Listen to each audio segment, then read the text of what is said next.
एक संत महात्मा श्यामदास जी रात्रि के समय में श्री राम नाम का जाप करते हुए अपनी मस्ती में चले जा रहे थे। जाप करते हुए वे एक गहन जंगल से गुजर रहे थे। विरक्त होने के कारण वे महात्मा बार बार देशाटन करते रहते थे। वे किसी एक स्थान में अधिक समय नहीं रहते थे। वे ईश्वर नाम प्रेमी थे, इसलिए दिन रात उनके मुख से राम नाम जप चलता रहता था। स्वयं राम नाम का जाप करते तथा औरों को भी उसी मार्ग पर चलाते। श्यामदास जी गहन जंगल में मार्ग भूल गए थे, पर अपनी मस्ती में चले जा रहे थे कि जहां राम ले चले वहां दूर अंधेरे के बीच में बहुत सी दीपमालाएं प्रकाशित थीं। महात्मा जी उसी दिशा की ओर चलने लगे। निकट पहुंचते ही देखा कि वटवृक्ष के पास अनेक प्रकार के वाद्य यंत्र बज रहे हैं। नाच गान और शराब की महफिल जमी है। कई स्त्री पुरुष साथ में नाचते कूदते हंसते तथा औरों को हंसा रहे हैं। उन्हें महसूस हुआ कि वे मनुष्य नहीं, प्रेतात्मा है। श्यामदास जी को देखकर एक प्रेत ने उनका हाथ पकड़कर कहा, ओ मो मनुष्य, हमारे राजा तुझे बुलाते हैं, चल। वे मस्त भाव से राजा के पास गए, जो सिंहासन पर बैठा था। राजा के इर्द गिर्द कुछ प्रेत खड़े थे। प्रेतराज ने कहा, तुम इस ओर क्यों आए? हमारी मंडली आज मदमस्त हुई है। इस बात का तुमने विचार नहीं किया? तुम्हें मौत का डर नहीं है?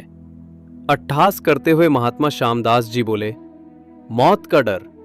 और मुझे राजन, जिसे जीने का मोह हो उसे मौत का डर होता है। हम साधु लोग तो मौत को आनंद का विषय मानते हैं। ये तो देह परिवर्तन है जो प्रारब्ध कर्म के बिना किसी से हो नहीं सकता। प्रेतराज ने कहा, तुम जानते हो हम कौन हैं? महात्मा जी बोले, मैं अनुमान करता हूं कि आप प्रेतात्मा हो।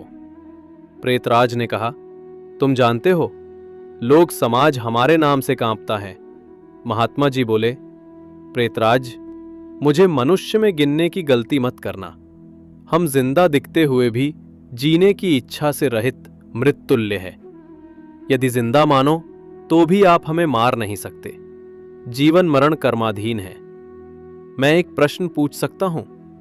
महात्मा की निर्भयता देखकर प्रेतों के राजा को आश्चर्य हुआ कि प्रेत का नाम सुनते ही मर जाने वाले मनुष्यों में एक इतनी निर्भयता से बात कर रहा है।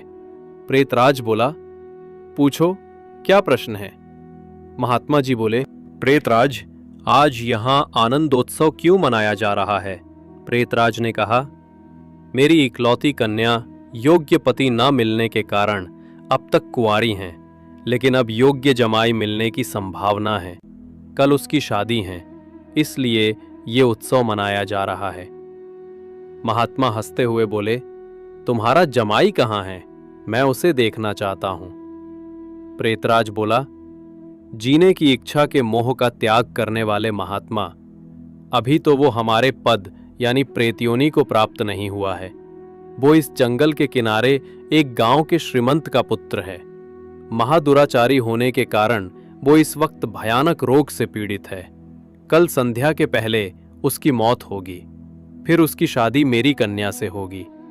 इसलिए रात भर गीत नृत्य और मद्यपान करके हम आनंदोत्सव मनाएंगे। श्यामदास जी वहां से विदा होकर श्री राम नाम का जाप करते हुए जंगल के किनारे के गांव में पहुंचे। उस समय सुबह हो चुकी थी। एक ग्रामीण से महात्मा ने पूछा, इस गांव में कोई श्रीमंत का बेटा बीमार है? ग्रामीण बोला, हाँ महाराज, नवलशा सेठ का बेटा सांकल चंद 1 वर्ष से रोगग्रस्त हैं। बहुत उपचार किए पर उसका रोग ठीक नहीं होता। महात्मा नवलशा सेठ के घर पहुंचे। सांकल चंद की हालत गंभीर थी, अंतिम घड़ियां थीं। फिर भी महात्मा को देखकर माता पिता को आशा की किरण दिखी।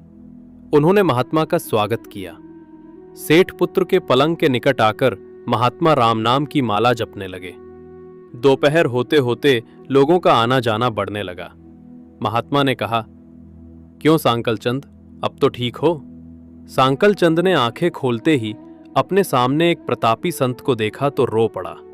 बोला, बाप जी, आप मेरा अंत सुधारने के लिए पधारे हो। मैंने बहुत पाप किए हैं। भगवान के दरबार में क्या मुंह दिखाऊंगा? फिर भी आप जैसे संत के दर्शन हुए हैं, ये मेरे लिए शुभ संकेत हैं। इतना बोलते ही उसकी सांस फूलने लगी, वो खांसने लगा। बेटा, निराश ना हो, भगवान राम पतित पावन है। तेरी ये अंतिम घड़ी है, अब काल से डरने का कोई कारण नहीं। खूब शांति से चित्तवृत्ति के तमाम वेग को रोककर श्री राम नाम के जप में मन को लगा दे। जाप में लग जा। शास्त्र कहते हैं 100 करोड़ शब्दों में भगवान राम के गुण गाए गए हैं। उसका एक एक अक्षर ब्रह्म हत्या आदि महापापों का नाश करने में समर्थ हैं। दिन ढलते ही सांकल चंद की बीमारी बढ़ने लगी। वैद्य हकीम बुलाए गए, हीरा भस्म आदि कीमती औषधियां दी गई, किंतु अंतिम समय आ गया। ये जानकर महात्मा जी ने थोड़ा नीचे झुककर उसके कान में राम नाम लेने की याद दिलाई। राम बोलते ही उसके प्राण पखेरु उड़ गए। लोगों ने रोना शुरू कर दिया। शमशान यात्रा की तैयारियां होने लगी। मौका पाकर महात्मा जी वहां से चल दिए। नदी तट पर आकर स्नान करके नाम स्मरण करते हुए वहां से रवाना हुए। शाम ढल चुकी थी। फिर वे मध्य रात्रि के समय जंगल में उसी वटवृक्ष के पास पहुंचे। प्रेत समाज उपस्थित था। प्रेतराज सिंहासन पर हताश होकर बैठे थे। आज गीत, नृत्य, हास्य कुछ न था। चारों ओर करुण आक्रंद हो रहा था। सब प्रेत रो रहे थे। महात्मा ने पूछा, प्रेतराज, कल तो यहां आनंदोत्सव था, आज शोक समुद्र लहरा रहा है, क्या कुछ अहित हुआ है?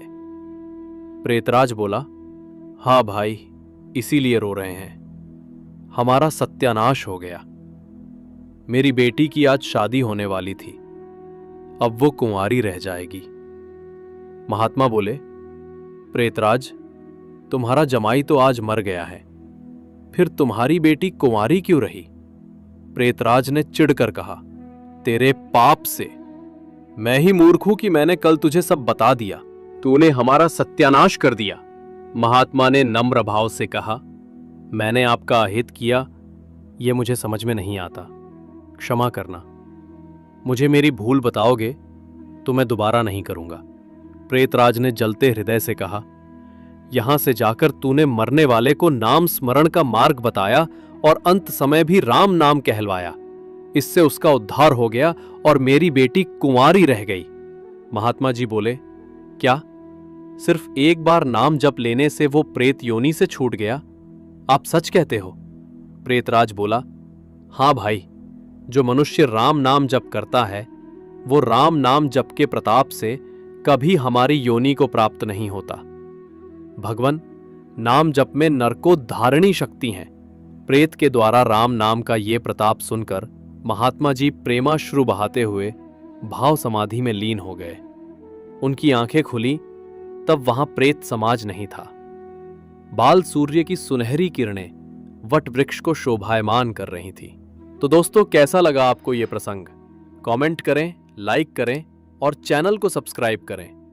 जय श्री राम।